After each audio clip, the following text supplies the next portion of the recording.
Одан кейінгі Құдай тағаланың әл-Қудро сипаты.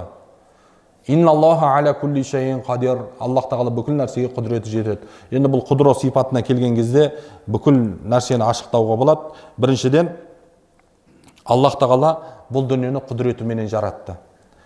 Құран-ы Кәрімде Аллах тағала Ғашия сүресінде айтады: «Афала янзуруна илал ибили кайфа хулиқат, ва илас самаи кайфа руфиат, ва илал арди кайфа сутихат, ва илал джибали кайфа нусибат, фазаккир иннама анта музаккир, ласта алейхим би мусайтир».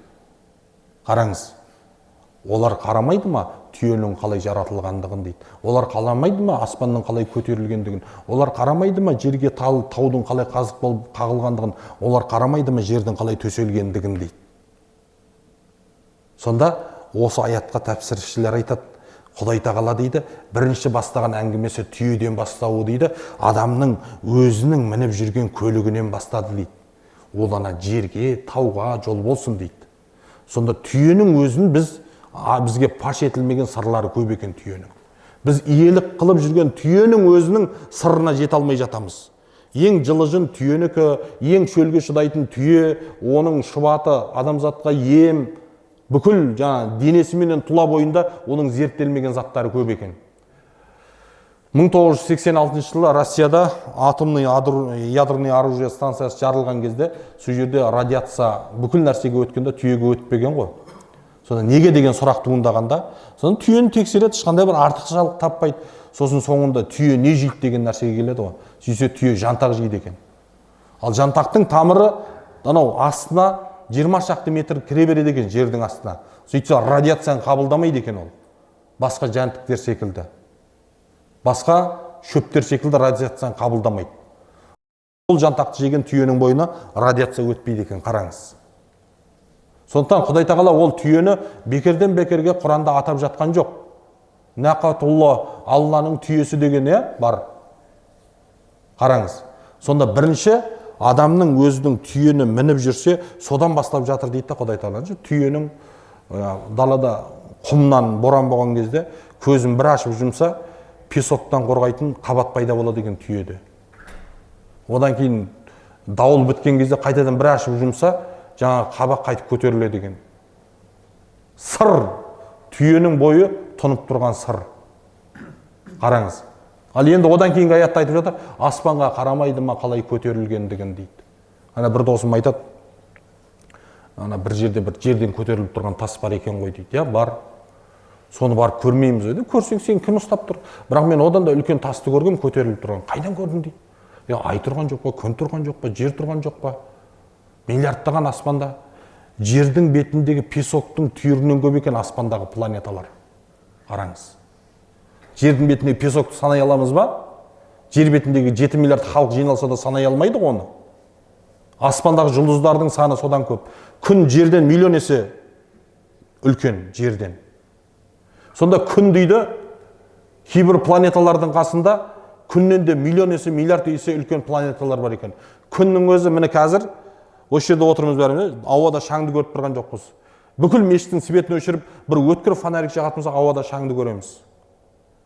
Күн кейбір планеталардың қасына сондай дейді. Сонда пайғамбардың хадисі еріксіз есіңе түседі, бұл дүние Алланың құзырында шыбынның қанаты құрлым қадірі жоқ дейді. Егерде шыбынның қанаты құрлым қадірлі бағалы болғанда, онда Құдай тағала кәпірлерге не рызық бермейтін еді дейді. Сонда сен мына дүниенің өзінде, мына жер әлемін қоя бір, күннің өзі кейбір планеталардың қасында көрінбейтін шаң болып қалған адамның өзі дәлелдеп жатыр. Қараңыз, күннің қадірінің өзі адамзаттың алдында қадірі түсіп тұр. Ал енді күннен де миллион есе кішкентай болған жердің Құдай тағаланың құзырында қалай қадірі болсын. Бірақ соның өзінде Алланың назары сол жердің үстінде де. Қараңыз. Анау Абай атамыздың керемет сөзі бар ғой. Менің қолым, менің аяғым деп өзің мүшеңді айтасың, менікі деп жатқан зат кімдікі дейді. Ол Алланыкі ғой дейді, қараңыз.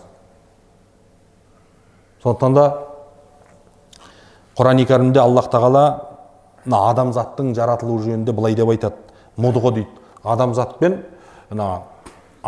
еркектің ұрығы менен ананың ұрығы еркектің ұрығы ананың құрсағына түскен кезде анадан да еркектен де миллиардтаған сперматозоидтар бөлінеді екен ұрықтың ішінде. Содан бір түйірі, әкелік бір түйірі, аналық бір түйірі бір-біріне жолыққан кезде қалғанның барлығы өзі іштен шығады екен.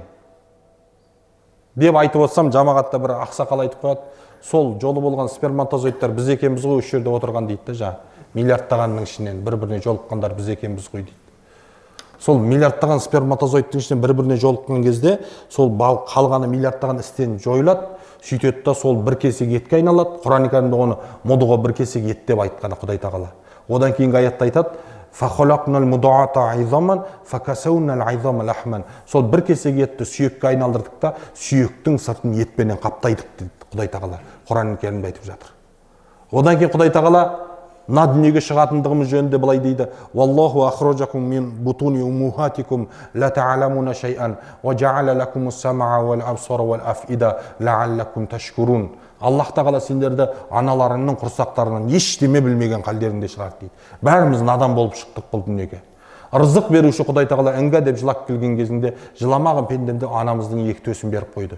Сөйтіп сендерге еститін қылып құлақ берді, көретін қылып көз берді, сезетін қылып жүрек берді дейді Құдай тағала айтып жатыр. Қараңыз. Сонда біздің көзіміз көрген нәрсе Құдайдың жаратылысын пікір қылып Құдайды тану, естіген нәрсеміз Құдай туралы болу керек. Сонда жүректен шыққан нәрсеміз де Құдай туралы болу керек та. Құдайдың бекерден бекерге айтып жатқан жоқ осы үш затты: көз, құлақ, жүрек. Сөйтеміз да мына дүниеге келген кезде жыламағын пендем деп Аллах тағала анамыздың екі төсін қорек қылып беріп қойды. Қараңызшы, осы жерде Құдайдың құдіретті екендігіне, Құдайдың бар екендігіне дәлел етеді. Анасының ішінде анасының төсін көрген жоқ ол сәби. Біреу практика жүргізген жоқ, шыққаннан кейін тартып емесін бір зат болады деп. Бірақ ақылсыз сәби шықты. Аллах тағала оның ақылсыз шығатындығын Құранда тайға таңба басқандай айтты. Бірақ ақылсыз болса да ол сыртқа шығып анасын тартып еміп жатыр. Еміздірте тұрған кім сонда? Рызық беріп жатқан кім сонда?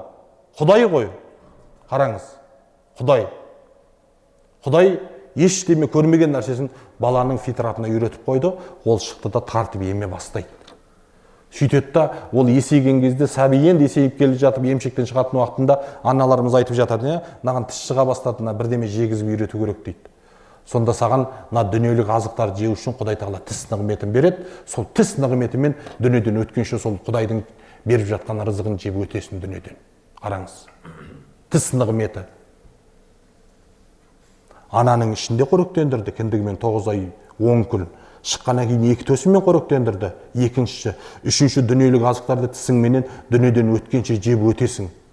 Енді төртінші, 8 жәннат. Аллах тағала не деді? Иман келтіріп, Алланың әмірін орындап өткендерге, намаз оқығандарға, зекет бергендерге, қажылық қылғандарға астарынан өзендер ағатын жәннат дайындап қойдым деді Аллах тағала. Үшеуіне көзің жетті, мынаған неге иман келтірмеске? Әлде оны да көріп барып иман келтіресің ба? Осын сенің шынайылығың, соны көрмей иман келтіруің, көрсетіп тұрған нәрсені менен ана ақыретті көруің сен. Түсіңіз ба? Бұл дүниеде саған көрсеткен нәрсесі менен ақыретті көруің.